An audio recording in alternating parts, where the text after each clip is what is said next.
It was awful. It was absolutely awful. I'd been here 4 weeks, and I thought, my own home. And I've done a lot to it, because the previous tenants, they had weird and wonderful colour schemes going on. So, you know, and I stripped everything, stripped the walls. I took a wall down upstairs, made a mezzanine floor. I made it really nice, you know, in my little palace.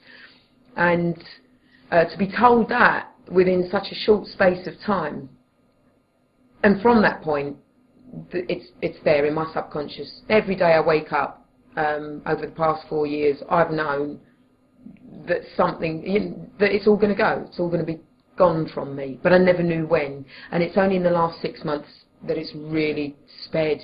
It's about just under half occupied, this street, so most of it is boarded up, metal, crumbling buildings around me.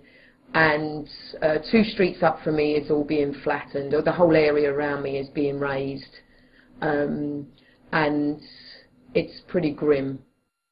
I moved to Liverpool to start a new life. And when I bought this house, the street was, I think there might have been a couple of houses empty. Nothing to make me think there's empty houses. I bought and purchased the house within 4 weeks of living here. A neighbour said to me, "Have you just bought that house?" I said, "Yes." And she said, "Do you know that this land is earmarked to be demolished, everything?" Now, I'd have never have bought this house if I'd have known that. Now, I paid for a search to be done and nothing came up on it. But I know now that it has been 10 years in the running, the plans for this area. So by rights, it should have come up on a search when I bought this house 5 years ago.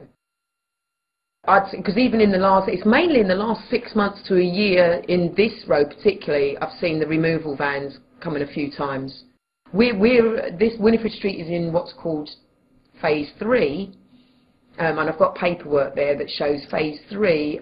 There's no particular time on it. There's, you know, every other phase has got, oh, March 2010, you know, and it's showing you when it's going to happen. Phase 3 is a grey area again. It's almost a cleansing that's going on here. As it stands, us here now are living in psychological limbo.